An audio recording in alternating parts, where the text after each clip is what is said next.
cette question et de permettre au parti Pastef de continuer d'exister. Et le plus grave encore, c'est le silence observé sur la radiation de Ousmane sur les listes électorales.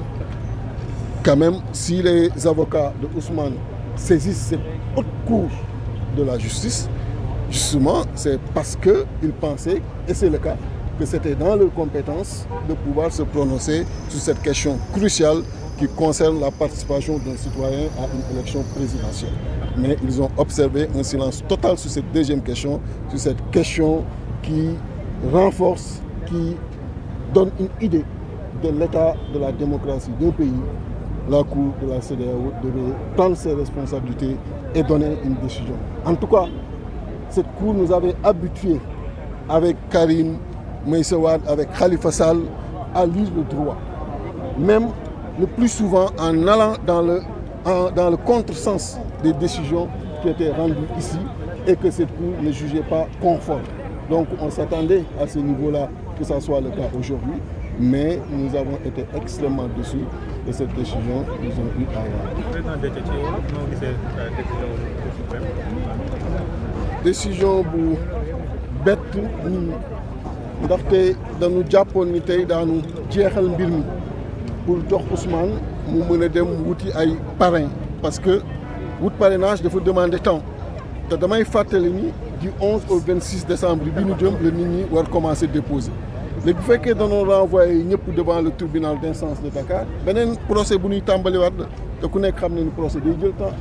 te boobu benn instance lay doon amaat yeneen ak yeneen instance yu nekk ci ginnaaw loolu ba kañ lay jeex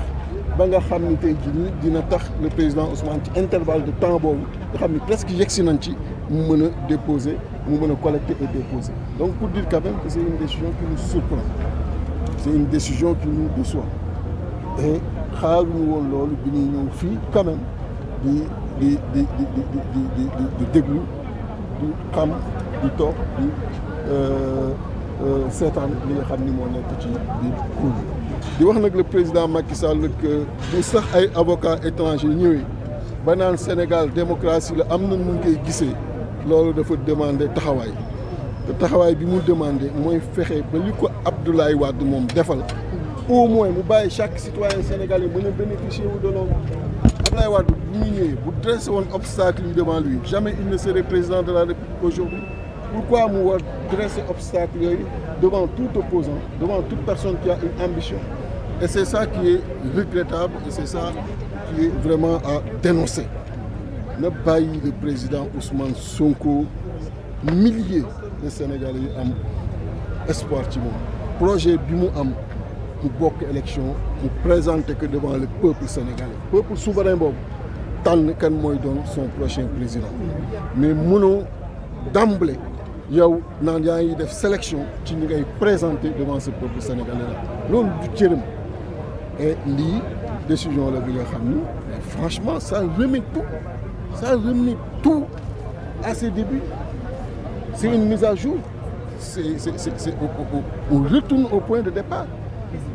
et ku nekk xam na temps bi nga xam ni moom lay jëlaat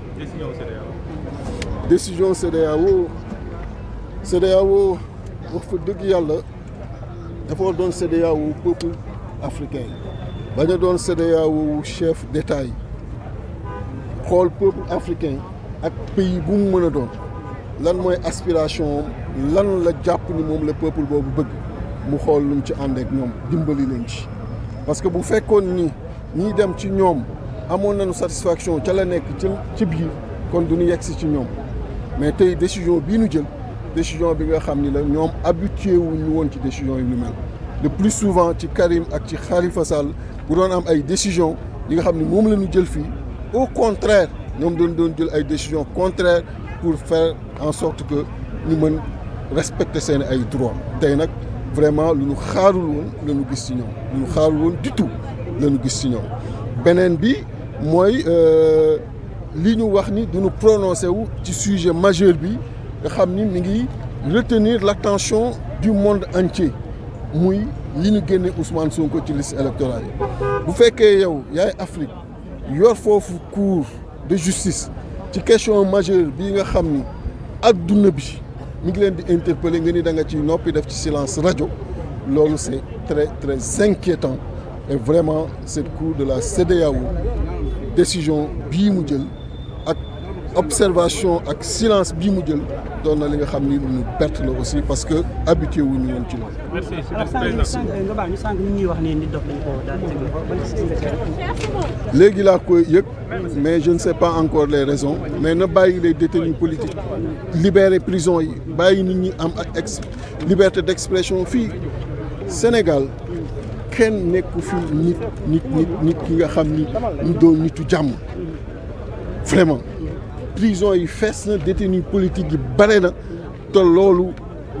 vraiment dafay du rafetal suñu démocratie na libérer tous les prisonniers politiques aussi simple. bu ko renvoyé tribunal de Dakar wala jugé waat foofu mbir mi après mu war ñu jàllaat ci yeneen instance yi des mais loolu day jël temps et vraiment cette question éligibilité la éligibilité nit am na droit am ambition am projet ñëw bokk doon électeur nga bàyyi ko mu dem donc je ne vois pas pourquoi on doit prolonger ce débat et adduna bi ñoo ngi ñuy seetaan adduna bi ñoo ngi ñuy xool ñu naan Sénégal c'est une grande démocratie. Vraiment j'exprime toute ma déception, ma surprise pour la bonne et simple raison qu'en venant ce matin ici, nous tous leaders de Yewwi Askan Wi, alliés du président Ousmane Sonko dans cette coalition, nous pensions qu'enfin on allait lui permettre de pouvoir disposer de ses fiches de parrainage et avec le peu de temps qui nous sépare du début du dépôt, de pouvoir se faire parrainer comme il le souhaite et participer à l'élection présidentielle. Mais cette décision qui renvoie tout le monde devant le tribunal d'instance de Dakar ne fera que ralentir justement la décision finale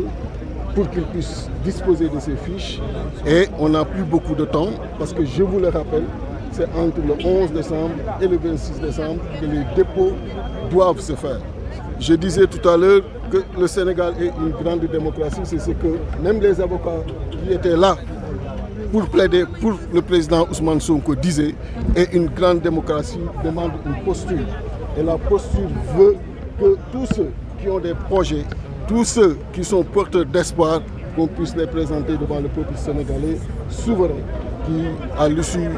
des scrutins libres et transparents, choisit son prochain, son président de la République. Donc pour nous qu'on est extrêmement déçus dans ce qui vient de se passer, parce que justement,